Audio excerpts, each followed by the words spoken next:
యోబు గ్రంథం 36:22 చదవండి. ఆలోచించుము, దేవుడు శక్తిమంతుడై ఘనత వహించిన వాడు, ఆయనను పోలిన బాధకుడవు. షాలోమైన వాక్యం చెప్తాం. లూకాసు వార్త 18 ఆయన నిత్యము మీరు ప్రార్థన చేయాలి. కండిషన్ ఏంటి? మీరు నిత్యము ప్రార్థన చేయాలి.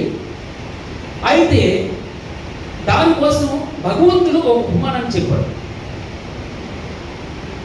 భగవంతుడు ఇక్కడ మనం చదవడమే, ఆలోచించము, దేవుడు శక్తిమంతుడై ఘనత వహించిన వాడు, ఆయనను పోలిన బాధకుడవుడు. భలే చెప్తున్నాడే వాక్యం అని కొంతమంది గురించి మనం అనుకుంటూ ఉంటాం. భగవంతుడు ఒక్కడే బాధకుడు అని పిలిపించుకోవడానికి అర్హుడు. మీకు ఎవరెవరిని బాధకుడు అని పిలవద్దు. మీకు భగవంతుడు ఒక్కడే బాధకుడు. ఆయనను పోలిన బాధకుడు ఎవడు అంటాడు. ఆయనని మించిన బాధకుడు ఎవడు? ఆయనలా చెప్పేవాడు, ఆయనలా నేర్పేవాడు ఎవరు ఉండరు. మీరు ఎంత గొప్ప ప్రసంగి కూడా అని పేరు పెట్టినా అది ఇంకొక విధంగా చెప్పాలంటే దిగదుడుపుడు అంటారే, భగవంతుని పక్కని పోల్చుకోలేడు. ఏం వాక్యం చెప్తుందండి, ఏం వాక్యం చెప్తున్నాడని చాలా మట్టికి అనేక దైవజనుల కోసం మనం చెప్తాం. అక్కడ చాలా గంభీరంగా ఉంటుంది వాక్యం. కాదు, భగవంతుడు ఒక్కడే గంభీరమైనటువంటి వాక్యాన్ని బోధించగలడు. పరిశుద్ధాత్మదేవుడు ఒక్కడే గంభీరమైనటువంటి వాక్యాన్ని బోధించగలడు. ఆయన బోధిస్తే ఆలోచించము, దేవుడు శక్తిమంతుడై ఘనత వహించిన వాడు. ఆయన ఎంత చక్కగా తెలుసండి, ఇతరులకి అర్థం కాని భాషలో ఆయన మాట్లాడు. అందరికీ అర్థం కావాలి. ఎవరికి అర్థం కావాలి? చదువు లేని పామరులకు కూడా అర్థం కావాలి. దేవుడు ప్రతి మనిషికి కూలంకుషంగా అర్థమయ్యేటట్టు ఆయన మంచి బోధకుడు. ఆయన మంచి బోధకుడు. ఆయన వంటి ఆయనను పోలిన బాధకుడు ప్రపంచంలో ఎవరెవరు లేవు, ఉండబోరు. ఆయన ఉపమానం చెప్తూ, ఇదిగో మీరు విసుగక నిత్యము ప్రార్థించాలని ఒక ఉపమానం చెప్తూ, ఇదిగో ఒక కఠినుడైనటువంటి న్యాయాధిపతి ఉన్నాడు. ఆ న్యాయాధిపతి ఎవరి మాట వెళ్ళు. ఆ న్యాయాధిపతి దగ్గరికి మాటికి వస్తుంది ఒక తల్లిగారు, ఒక విధవరాలు వస్తుంది, గోజాడుతూ విడువక అని రాయబడింది కదా. విడువక విసిగిస్తూ ఉంది. నాకు న్యాయం తీర్చు, నా పక్షాన వాచినాడు, నాకున్న ఆస్తి ఆక్యుపై చేసేసాడు పక్కోడు, ఆ ఆస్తిని నాకు ఇప్పించు అని చెప్పేసి గోజాడుతూ ఉంది తల్లి. అప్పుడు ఆ న్యాయాధిపతి పోరు భరించలేక రోజు వస్తుంది, రోజు అడుగుతుంది, రోజు ఫోన్ చేస్తుంది, రోజు గేటు దగ్గర నిలబడుతుంది. ఈ బాగా భరించలేక న్యాయం తీర్చాడు అని రాయబడుతుంది. ఆ కఠినుడైన న్యాయాధిపతి న్యాయం తీరిస్తే, నేను మిమ్మల్ని ఏర్పరచుకున్న జనాంగం, మీరు నాకు ఇష్టలు, మీరు నా ప్రియ కుమారులు, ఆయన సొంత కుమారులుగా అని పిలుస్తున్నాను, మీరు అడిగితే నేను ఇవ్వనా అంటాడు. అయితే చివరి ఒక మాట చెప్తాను, నేను వచ్చేటప్పటికి విశ్వాసం కనుగొందన అని ఒక మాట ఉదాహరించి వెళ్తాడు. కీర్తన 103:5 పక్షిరాజు యవనము వలె. పక్షిరాజు యవనం అన్నాడు. ఈ డ్యాగన్ ఏమన్నాడు? పక్షిరాజు అన్నాడు. అంటే పక్షులన్నింటిలో కల్లా రాజు అది పక్షిరాజు అట. ఈ గ్రద్ద 70 సంవత్సరాలు బతుకుతాడు. ఎన్ని సంవత్సరాలమ్మా? 70 సంవత్సరాలు బతుకుతాడు. అయితే 40 సంవత్సరాలకు ముసలి అయిపోతుంది. ఎన్ని సంవత్సరాలమ్మా? 40 సంవత్సరాలకు ముసలి అయిపోతుంది. అయితే 40 సంవత్సరాల తర్వాత అది వేటాడడానికి దానికి శక్తి చాలు. గోర్లన్నీనేమో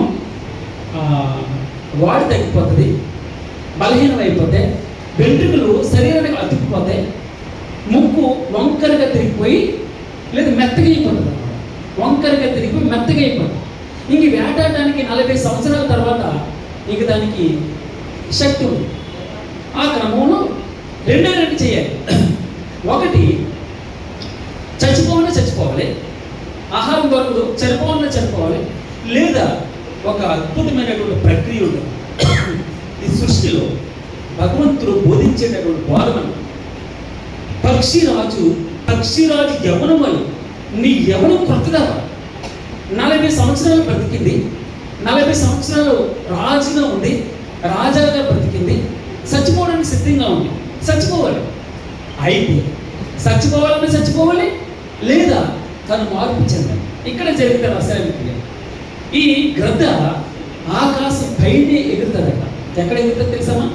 మేఘాల పైన ఉంటుంది. దానికంట ఒక ఇష్టం ఉంటుంది. దానికి ఇష్టం ఏంటి తెలుసా? తుఫాన్ అంటే ఇష్టం అంట. ఏమిష్టమా? తుఫాన్ అంటే ఇష్టం, గాలి అంటే ఇష్టం, ఓర్ని వస్తుంది శబ్దం, ఉరుములు, మెరుపులు అంటే ఇష్టం దాన్ని. ఎందుకో తెలుసా? దాంతో పోటీ పడుతుందట. ఆ ఉరుములు, మెరుపులు, వర్షంతో పోటీ పడుతూ నువ్వు నన్ను ఏం చేయలేవు అని ఉవ్వెత్తిన ఆ వర్షం ఎక్కడి నుంచి కురుస్తుంది? మేఘాలు ద్రవిస్తేనే కదా వచ్చేది. మేఘాలు పైకి వెళ్ళిపోతుంది, పైన ఎగురుతుంది. పైన అంటే అందుకే దావీదు ఒక రోజు ప్రార్థన చేస్తూ అన్నాడు, ఉన్నతమైనటువంటి శిఖరాల మీదకి ఎక్కడమ్మా ప్రభువా, ఎక్కలేనంత ఎత్తైనటువంటి కొండ మీదకి నన్ను ఎక్కించు. నేను ఎక్కలేను ప్రభు, ఎక్కలేనంత ఎత్తైన కొండ మీదకి నన్ను ఎక్కించాలి. ఇప్పుడు ఈ గ్రద్ద పక్షిరాజు 40 సంవత్సరాల తర్వాత ముసలి అయిపోయింది, చచ్చిపోవాలి. ఎందుకు? గోళ్ళు చచ్చిపడిపోయి, వెంట్రుకలేమో అంటుకుపోయి, ముక్కేమో వంగిపోయి మెత్తగా అయిపోయింది. అసలైన ప్రక్రియ ఇక్కడ స్టార్ట్ అవుతుంది. అది బ్రతకాలి, మనం ఓడిపోకూడదు. ఓ తల్లిగారు పాట పడుతుంది, అవమానం పొందిన చోటే అభిషేకము నాకిచ్చావే, వెలివేయబడిన స్థలములో నన్ను నిలిపినావే.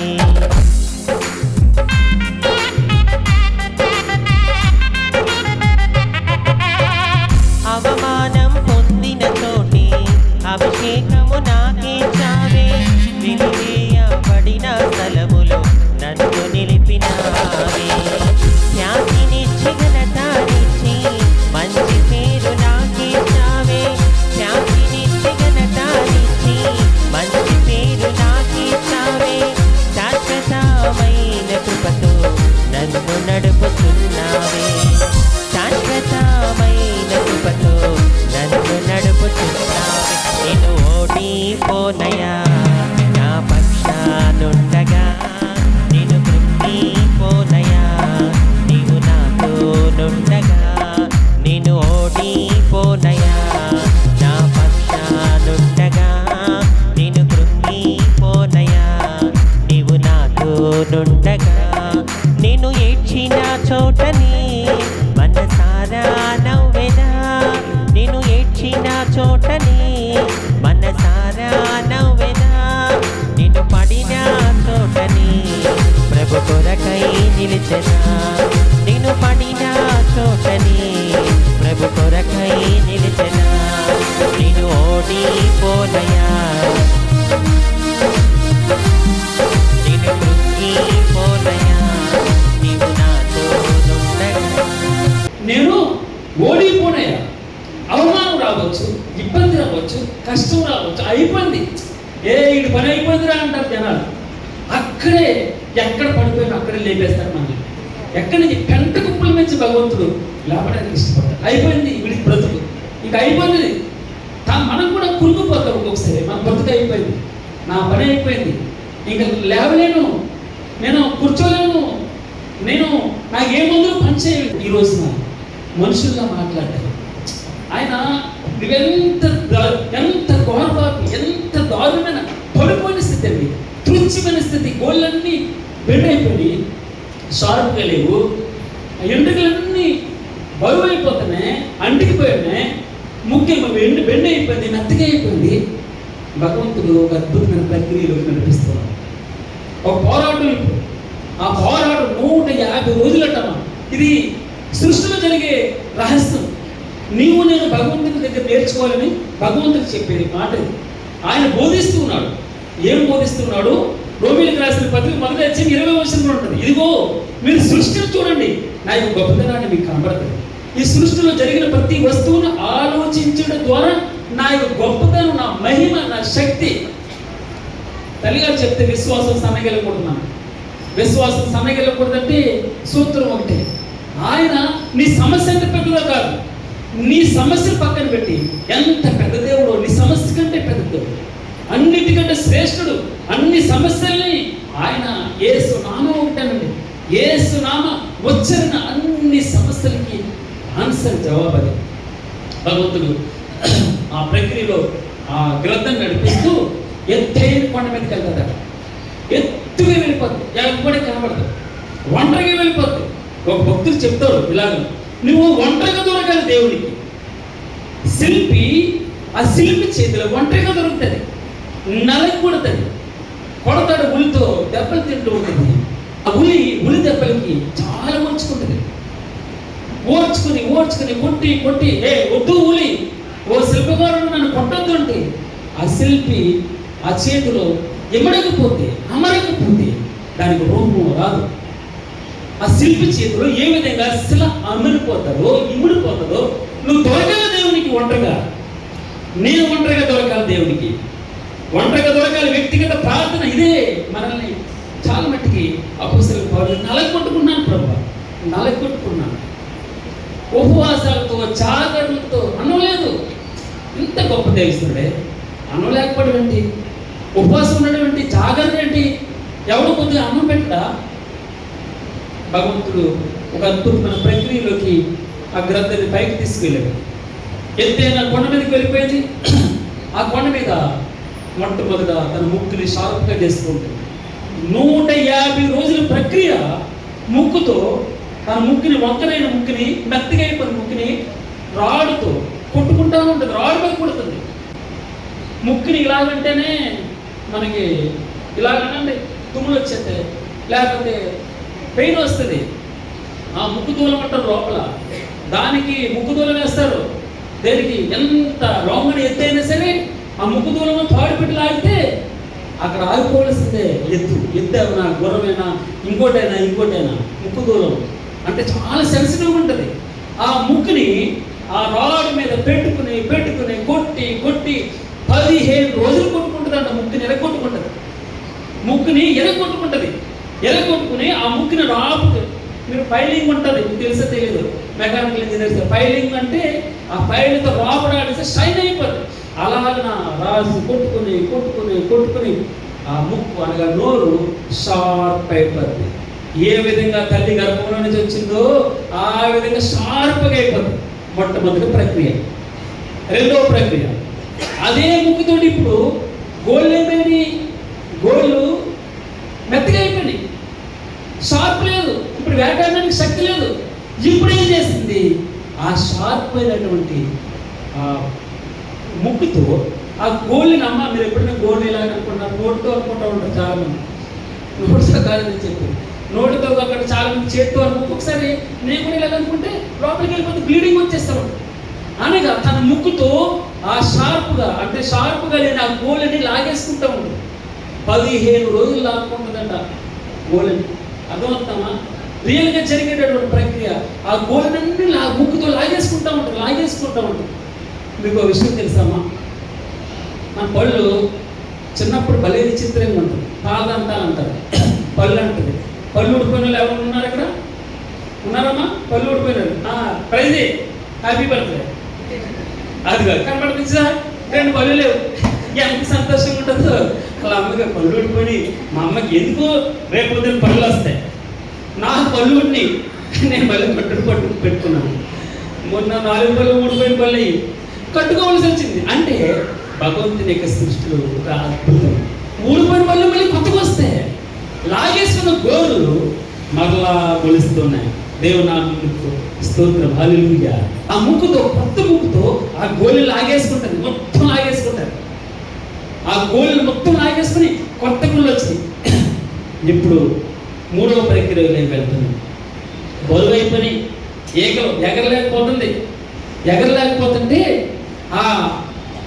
ఈ రెక్కని ఇలాగా ఆ రెక్కని ఇలాగ పెట్టుకుని తన ముక్కుతో ఒక్కొక్క ఈగ లాగేసుకుంటారు. ఈగలన్నీ లాగేసుకుంటారు. మీరు అర్థమైందన్నమాట. 45 రోజుల ప్రక్రియ మొత్తం ముక్కుని తీసేసింది. గోళ్ళని తీసేసింది, వెంట్రుకలన్నీ తీసేసింది. మిగిలిన 150 రోజుల కోసం అది సూర్యుని ఎదురుగా ఆకాశం వైపు తలెత్తి చూస్తూ ఉంటుందట. ఆకాశం వైపు తలెత్తి చూస్తూ ఉంటుంది, రెక్కలా చాపేస్తుంది. అనగా 5 రోజులు కరోనా వచ్చినప్పుడు ఎండలోకి వెళ్ళమని మనం ఎందుకు వెళ్ళమని ఎండలోకి విటమిన్ డి ఉంటుంది అక్కడ. విటమిన్ డి కదమ్మా. చాలా మంది ఆర్టిఫిషియల్ ఎక్కర్లేదండి, ఎండలో నుంచోండి. కరోనా వచ్చినప్పుడు ఎన్ని పాఠాలు నేర్పిందో మనం. ఇక్కడ అదే పని.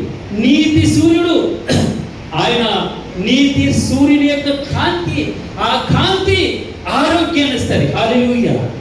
నీతి సూర్యుడు మనం ఆలోచన చేయండి. మనం అక్కడి నుంచి మనం మాట్లాడుకుంటూ ఉంటే నీతి సూర్యుని యొక్క ఆ కాంతి నీ శరీరం మీద పడ్డప్పుడు ఏం జరుగుతుంది? ఆరోగ్యం ఇస్తుంది. అందుకే ఉపవాసం, నేను మాట్లాడుకున్న ఉపవాసం అంటే ఏంటి? ఉపహానుగా దగ్గరగా వాస్తవానికి ఆయనతో నివాసం చేయడం, దగ్గరగా నివాసం చేయాలి భగవంతుడితో. రేపు అదే యావలో ఉండాలి, అదే ధ్యాసలో ఉండాలి. ఆ ముఖకాంతి, ఇదిగో నా ముఖకాంతి, ఆ వాక్యంలో నుంచి వచ్చే ముఖకాంతి నీ ప్రతి పాపం మీకు తెలుసండి. ఆరోగ్యం ఎప్పుడు వస్తుంది? ఆరోగ్యం ఎప్పుడు వస్తుంది తెలుసా? లోపల కల్మషం బయటకెళ్ళాలి. ఇలా గాయం తగిలింది నీకు, స్వస్థత ఎప్పుడు జరుగుతుంది?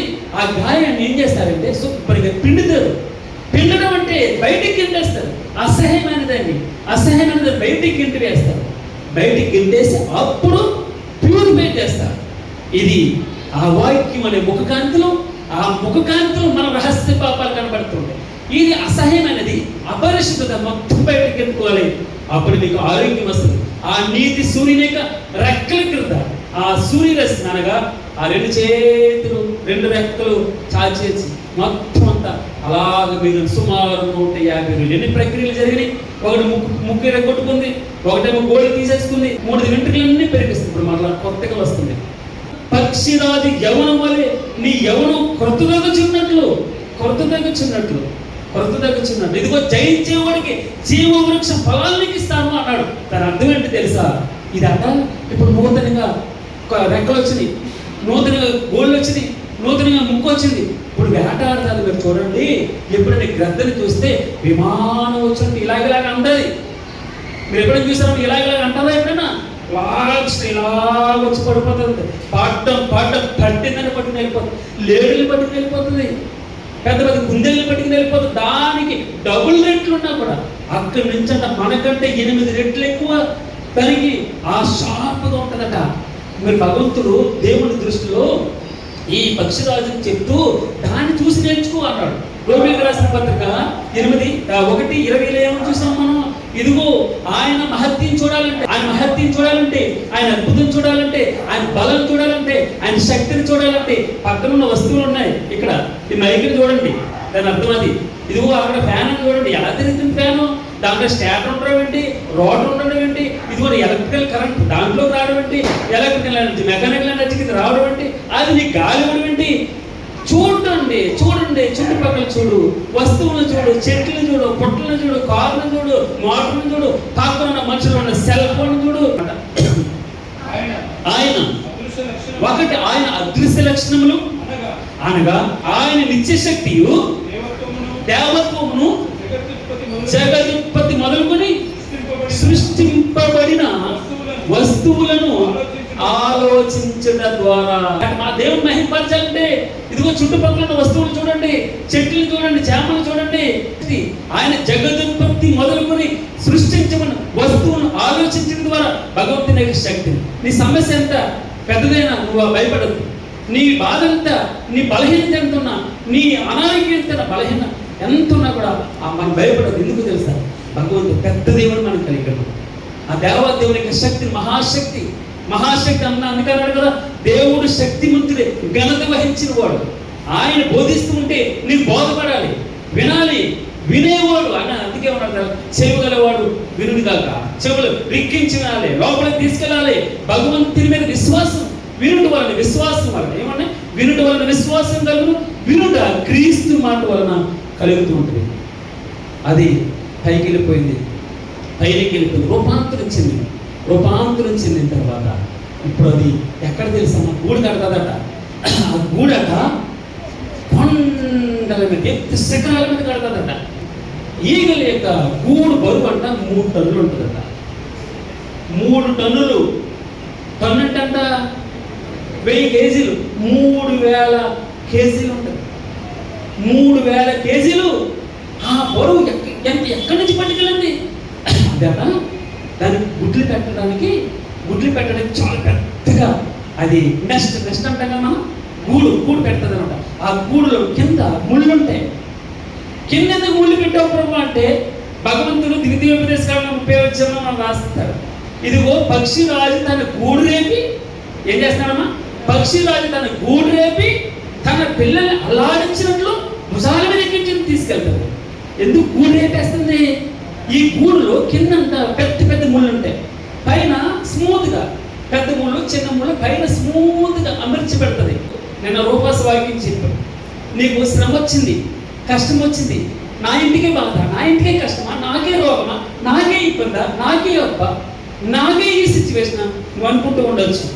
భగవంతుడు నీకు శ్రమ ఇచ్చాడంటే తన అర్థం ఏంటి తెలుసా? రూపాస్ చెప్పాడని వాక్యం ఏం చెప్పాడు? 1 మన జీవితంలో క్రమశిక్షణ నేర్పించుకోవడం కోసం, 2 నేను సంరక్షించడం కోసం, మూడవది ఆశీర్వాదం ఇవ్వడం కొరకు. నీ ఇంటికి శ్రమ అర్థం చేసుకో. దేవుడు నేను శ్రమ పెడుతున్నాడంటే ఆయన కొట్టుడు నాకు మంచిది అంటాడు భక్తుడు. ఆయనను కొట్టాలి, సరి చేయాలి. అమ్మ 2 దెబ్బలు వేయాలి. 2 దెబ్బలు వేస్తే సరిగా ఉంటావు. నాన్న ఏమనుకోడు, వెనకేసి రాకూడదు. చిన్నపిల్లల్ని అమ్మ కొడుతుంది అనుకో, నాన్న వచ్చి ఎందుకు కొట్టావని అనుకోడు. పిల్లలుగా తండ్రి కొడుతుంటే అన్నది కొడుతున్నావు అనుకోడు. తండ్రి కొట్టుట పిల్లలకి ఆశీర్వాదం, సంరక్షణ, మనకి క్రమశిక్షణ నేర్పించు. ఆ ముళ్ళు ఆ పైన ఉన్నది గూడు రేపేస్తుంది. రేపేయడం అంటే ఏంటి తెలుసామా? ఆ గూడు మెత్తనంతా బయటకు తీసేస్తాయి. పిల్లలు అవి 2 రోజులు ఇప్పుడు చూడండి, కాకి పొడుస్తుంది పిల్లల్ని, కోడి పొడుస్తుంది. మీకు తెలుసామా? మనం అనుకుంటాం పొడి చేస్తుందంటే పిల్లల్ని, గిడ్డేస్తుందంటే పిల్లల్ని. మీకు తెలుసా? గంటకి రేపు నీకు రెక్కలు గ్రద్దంతా తన పిల్లల్ని ఇప్పుడు గూడు రేపేసింది, ముళ్ళు గుచ్చుకుంటున్నాయి కింద. పడుకోనికి ఇష్టపడతాయండి? ఇంతవరకునేమో చక్కగా ఏసీలో పెట్టింది, 3 టన్నుల బరువు ఉంది. నెక్స్ట్ ఆ గూడే దాంట్లో కింద ముళ్ళు ఉన్నాయి, దానిపైన మెత్తది ఉంది, చాలా గట్టిపరిచింది, చాలా హ్యాపీగా వెచ్చగా ఉంది. 3, 4, 5 పిల్లలు ఉన్నాయి. ఆ పిల్లల్ని చక్కగా వెచ్చగా పెంచుతూ ఉంటే ఇప్పుడు సడన్గా ఏం చేసింది? ఆలోచించింది తల్లి గ్రద్ద. వెంటనే దాన్ని ఏమంటే పైన ఉన్న మెత్తనంతా బయటికి కింటేస్తుంది, తీసేసి ముళ్ళు గుచ్చుకుంటున్నాయి. చాలా మనం ఏమనుకుంటాం, దుర్మార్గురాలు ఇలా చేస్తుందండి, ఇలా కొట్టేస్తుందండి పిల్లల్ని. భగవంతుడు మనకి నేర్పించే పాఠం, ఆ మెత్తనంతా బయటికి కింటేసి ముళ్ళు గుచ్చుకుంటాయి. పిల్లలకి ముళ్ళు గుచ్చుకుంటున్నాయి. అప్పుడు ఎగరడానికి ప్రయత్నం చేస్తాయి, కొంచెం ఎగిరినప్పుడు ఇలా కాదు, బాగా నాటకాలు చేస్తాం ఇలారా అని చెప్పేసి తన గూడు రేపేసి భుజాల మీద ఎక్కించుకుని అమ్మ భలే మా అమ్మ విమానం మీద ఎక్కిస్తుంది. ఏమంటది? పిల్లలు అంటే అమ్మ మా అమ్మ విమానం మీద ఎక్కిస్తుంది, అబ్బాయి ఎంత హ్యాపీగా ఉందరా. అప్పుడు రెక్కలు ముడిచేస్తుంది. ఇట్లా రెక్కలు ముడిచేస్తే ఏమవుతుంది? పిల్లలు కింద పడిపోతాయి. అప్పుడు పడుతూ ఉన్నప్పుడు ఆ పడిపోయే పిల్లలు అయ్యో దాని రెక్కలతో అమ్మ మా అమ్మ ఇలా చేస్తుందండి, ఇంత దుర్మార్గురా అండి, నన్ను ఇలా నడి సముద్రంలో పడేయడానికి నన్ను ఇలా చేస్తుందని రెక్కలతోటి కొంచెం ఎగరడానికి ప్రయత్నం చేస్తుంది. మళ్ళీ కింద పడిపోతుంటే అప్పుడు మళ్ళీ చూస్తూ ఉంటే తల్లి పైనుంచి ఏం చేస్తుంది? ఎగురుతుందా, ప్రయత్నం చేస్తుందా? అప్పుడు పడిపోతుంటే మళ్ళీ రైమని వచ్చి వేద అవ్వకుండా ఎక్కడమని చెప్పాను కాదు, ఆయన ముద్దు పెట్టుకుని మళ్ళీ వచ్చి మళ్ళీ పైకి తీసుకెళ్తారు. దేవుడు నామానికి మహిమ కలుగును గాక. దేవుడు చూడండి, ఈ సృష్టిలో వస్తువులను ఆలోచించడం ద్వారా దేవుని యొక్క గొప్ప శక్తిని అజాత శత్రువు అంటే దానికి ఒక అజాత శత్రువు అంటారు. అజాత శత్రువు అంటే ఎవరు? సాతాను అజాత శత్రువు కదండి. ఎవరు మనకి అజాత శత్రువు? సైతాను అజాత శత్రువు. ఈ సైతాను మీద ఎప్పుడు మనకి గొడవ. ఈ దానికి గ్రద్దికి ఒక అజాత శత్రువు ఉంది. అజాత శత్రువు పాము. దాన్ని ఏమంటారంటే నాగపాము అజాత శత్రువు అంటారు. ఎక్కడ గ్రద్ద గూళ్ళు కనబడతాయో అందుకే గ్రద్దికి అందకుండా పైకంటే వెళ్ళిపోతుంది. దాని చూపంతా పైన దాని గురంతా పైన, ఎప్పుడు పై పైనే. మీరు ఆలోచించేది ఈ ఉదయకాల సమయంలో పక్షిరాజు యవ్వనం వల్ల నీ యవ్వనము కొత్తగా వచ్చినట్టు మనం ఆలోచన చేస్తే అన్ని ఇక్కడ ఉన్న అన్ని నీకు నాకే ఆ దాంట్లో పక్కన పెట్టుకోండి. మనం ఎలా ఉన్నాం, మన పరిస్థితి ఎలా ఉంది, మనం కురుకుపోతున్నామా? చిన్న బాధలుగా కురుకుపోతాం. చచ్చిపోయే స్థితి వచ్చినా కూడా విధులు పెట్టట్లేదు, ఆశ వదిలి పెట్టలేదు. భగవంతుని మీద గురి పైకి చూస్తుంది, పైకి చూస్తుంది భగవంతుని. అందుకే విశ్వాసము కర్తయు దానిని కొనసాగించువాడిని యేసు వైపు మన గురంతా ఆయనే. జీసస్ వల్ల నాకు స్టేటస్ ఎప్పుడైనా చూస్తారు లేదు, నేను ఎప్పుడు కూడా ప్రభువా నీ ఒక్కడివే. అందుకే నేను చాలా ఇష్టం అనమాట. ఆకాశమంది ప్రభువా నువ్వు తప్ప నాకు ఎవరున్నా, నీవు నాకు ఉండగా లోకంలో ఏది వద్దు ప్రభు. ఆటోమేటిక్గా వాటంతటా అవే గెట్టుకుంటూ వస్తాయి. మన మనసు ఆయన మీద. పక్షిరాజు బ్రతికున్నదే తింటది, అది చచ్చిపోయింది ఎప్పుడు తింది. బ్రతికున్న చేప ఎదురీతూ ఉంటుంది, చచ్చిపోయిన చేప కొట్టుకుని వెళ్ళిపోతూ ఉంటుంది, ప్రవాహాన్ని కొట్టుకుని వెళ్ళిపోతూ ఉంటుంది. బ్రతికున్న చేప ఎదురీతుంది, ఎదురీయడం అనగా ఎదురీదేస్తుంది చేప. పులస ఎదురీస్తుంది. ఎక్కడి నుంచి ఎదురీస్తుంది? సముద్రంలో నుంచి మంచినీటిలోకి ఎదురీతూ వెళ్తూ ఉంటుంది.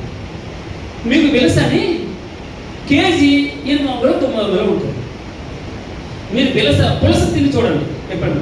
పులస ఎంత ఉంటుందమ్మా? కేజీ ఎంత ఉంటుంది? కేజీ ఎంత? 40,000 ఉంటుంది. 4,000 కాదు, 40,000 ఉంటుంది. 50,000 దొరకట్లేదు. ఎందుకని తెలుసా దీనికి అంత రుచి? ఆ రుచి పసి నేను ఉప్పు నీటి నుంచి బయటకు వచ్చింది, ఎదురెత్తింది, దాన్ని ట్రాన్స్ఫార్మ్ అవుతుంది. అది నేను చెప్పింది. 70 సంవత్సరాల వయసు ఉంది, 40 సంవత్సరాలకు ముసలి అయిపోయింది, చచ్చిపోవాలనుకున్నది. తన గోర్లు మార్చేసుకుంది, గోర్లు పీకేసుకుంది, ముక్కు తీసేసుకుంది, ఎంట్రుకలన్నీ పీకేసుకుంది, ఎత్తైన స్థలంలోకి.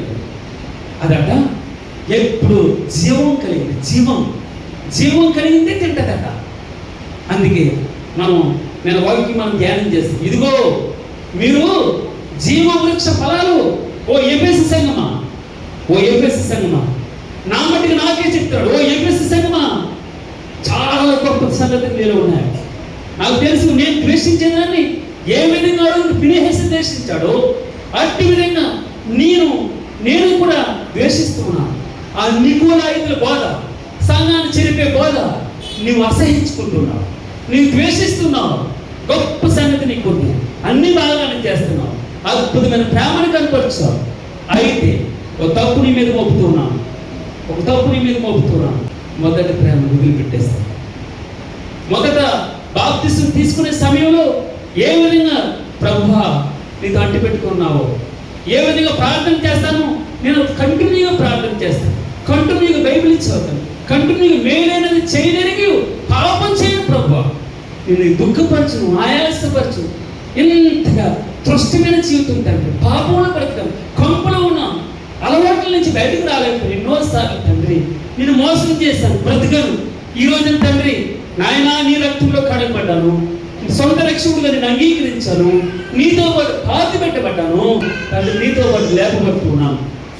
ఇక మీదట నిన్ను తింటూ ఉన్నాను. ప్రతి ఆదివారం ప్రతి పరిశుద్ధ దినాన మనం ఆయన చేయి వేస్తున్నాం. అమ్మా ఎంతమంది వేస్తున్నారు? చేయి మీరు గుండెల మీద చేయి పెట్టుకోండి. ఎంతమంది వేస్తున్నారు? ఆ శరీరం మీద మనం చేయి పెడుతున్నాం, ఆ రక్తాన్ని మనం స్వీకరిస్తున్నాం. ఆ పరిశుద్ధ రక్తాన్ని స్వీకరించి ఈ రోజున జీవాహారం అన్నాడు 6వ అధ్యాయంలో. మొత్తం యోహాను సువార్త 6వ అధ్యాయం అంతా ఇదే చెప్తాడు. ఇదిగో జీవాహారం, నేనే జీవం, నేనే. అందుకే ఏమన్నాడమ్మా 14వ అధ్యాయంలో యోహాను సువార్త అంటాడు, నేనే జీవమును, నేనే జీవం. ఆ జీవాన్ని మనం తింటూ ఉన్నాం.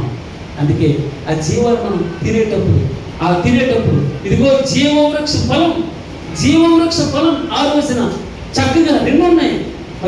మంచి చెడులు వృక్షం ఉంది, జీవవృక్షం ఉంది, 2 ఉన్నాయి. ఎప్పుడు ఏనాడు కూడా ఆదాము జీవవృక్షం ఆ దరిదాపులకి వెళ్ళినట్టుగా మనం చూడలేదు.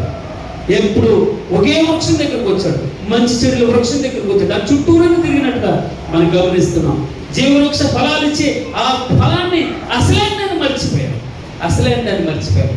ఆకాశం ముందు ప్రభువా నీవు తప్ప నాకు ఎవరున్నారు, నీవు నా కొండగా లోపలంతా నాకు ఏది వద్దు ప్రభువా, నువ్వు ఉంటే చదవతి కృషించిపోయిన శరీరం, కృషించిపోయిన డబ్బున్నా లేకపోయినా, ఆరోగ్యం లేకపోయినా, ఆస్తులున్నా లేకపోయినా, తండ్రి నీవున్నా చాలు ప్రభా, నీవున్నా నాకు, నీవు ఉంటే చాలు, నీవు నా ఆశీర్వాదం. ఆ ఇబ్బంది దగ్గరికి వచ్చాడు. మొత్తం 11 మంది సంతానం, 2 భార్యలు, 2 దేవదాసులు, చక్కగా ఓ వస్తూ ఉన్నాడు ఆస్తిని పట్టుకుని. అన్ని సంపాదించుకుని ఎబ్బేదేవి దగ్గరికి వచ్చి ఒంటరిగా అయిపోయి అంటున్నాడు, ఇదిగో నేను ఒంటరిగా ఒక కర్రతో దాటాను. ఇక్కడ కర్ర ఇంత ఆశ సంపాదించుకున్నాను, ఇంత ఆశ ఏదో లోటు ఉంది, ఏదో లోటు వెళ్తుంది, సంతృప్తి లేదు, జీవితం సమాధానం లేదు, శాంతి లేదు, ఎందుకు బతుకుతున్నానో అర్థం కానటువంటి నా జీవితంలో ప్రభు నువ్వు ఆశీర్వదిస్తే తప్ప, నువ్వు ఆశీర్వదిస్తే ఎన్నో జీవితాల్లో నా మట్టికి నేను కూడా అనేకసారి నిరుత్సాహపడుతూ ఉంటాను, అలసిపోతూ ఉంటాను, అలసట పడుతూ ఉంటాను. ఎందుకు వచ్చింది ఇలా ప్రభా, చాలు తీసేసి ఎవరి కోసం నా బ్రతుకొని చెప్పేసరికి, ఎవరి కోసం నా బ్రతుకని అనుకుంటుంటే భగవంతుడి రోజున ఒక అద్భుతమైన విషయాన్ని నాతో మాట్లాడుతున్నాను. ప్రభు ఆయన ఉన్నాడు, ఆయన ఉండడం ఆశీర్వాదకరం. అదే నేను చెప్పాను, ఆయన మనతో ఉండడం, మన ఇంట్లో ఉండడం, ఆయనతో మనం ఉండడం ఆయనతో. అందుకే నాలో మీలో ఉండాలి, మీరు ఉండాలి, మీలో నేను ఉండాలి. అదే అప్పుడే నా స్నేహితులు అవుతారు, నా శిష్యులు అవుతారు, నా కుమారులు అవుతారు. నాతో ఉంటే లేను కావడం, మమేకమైపోవడం, ఆయనతో కలిసిపోవడం. అంతా నేను ఒకటే మాట చెప్పి ఉన్నాను, యేసు క్రీస్తు. అందుకే ఆయన బాగా ఇష్టపడితే మిగిలిన ఆయన చూసుకుంటాను. మీరు నా దగ్గర రండి, నేను మీ దగ్గరికి వస్తాను. మీరు నన్ను పిలవాలి, నేను మిమ్మల్ని పిలుస్తాను. నేను పిలిస్తే పలికేది ఉపవాసం అనగా దగ్గరగా ఆయనతో నివాసించాడు. ఈ పక్షిరాజు మనం చూసాం. పక్షిరాజు ఎప్పుడు కూడా తన తపనంతా కూడా గురి మీదే ఉంటుంది, గురి ఎంతకే ఉంటుంది, ఏసు అంతకే ఉంటుంది. అమ్మ ఏసుని సంపాదించుకోండి, మిగిలిన వాటిని కాన్సన్ట్రేషన్ పెట్టదు. సంపాదించుకోవద్దు నేను చెప్పట్లేదు, ఉద్యోగం చేయద్దని చెప్పట్లేదు. ఒకటి క్రైస్తవులు ఏ విధంగా ఆ రోజున భగవంతుడిని కమిట్ చేసుకున్నామో, అమ్మ ఎన్ని రోజులు బతుకుతామో నీకు నాకు తెలియదు. లబ్డబ్బా గుండె లబ్డబ్బా ఇంత గొప్ప రక్షణ మనం నిర్లక్ష్యం చేయకూడదని భగవంతుడు ఇష్టపడుతున్నాడు. అందుకే ఓ ఎపిసి సంగమా మొదటి ప్రేమ వదిలిపెట్టావు. మొదటి ప్రేమ ఒకవేళ నువ్వు మారు మనసు పొందాలి, మారు మనసు పొందిన సరే, లేకపోతే నేను నీ దగ్గరికి వస్తాను. దీపస్తంభం అప్పుడు ఎవరితో చెప్పుకుంటావు, నువ్వు చూసుకో అన్న, దీపస్తంభాన్ని తీసివేస్తానన్నా. అయితే నీకు పాజిటివ్ విషయం, నికోలైతుల బాధని నువ్వు అసహించుకుంటున్నావు, నేను కూడా ఆ నికోలైతుల బాధను అసహించుకుంటున్నాను అన్నాడు. ఇప్పుడు ఇదిగో జయించినవాడు, ఏది జయించినవాడు, ఈ బలహీనతని జయించినవాడు జీవ వృక్ష ఫలమును భుజింపనెత్తును అన్నాడు. అనగా ఆ జీవ వృక్ష ఫలము నేనే జీవమును అన్నాడు భగవంతుడు. ఆ జీవ వృక్ష ఫలం యేసుక్రీస్తు.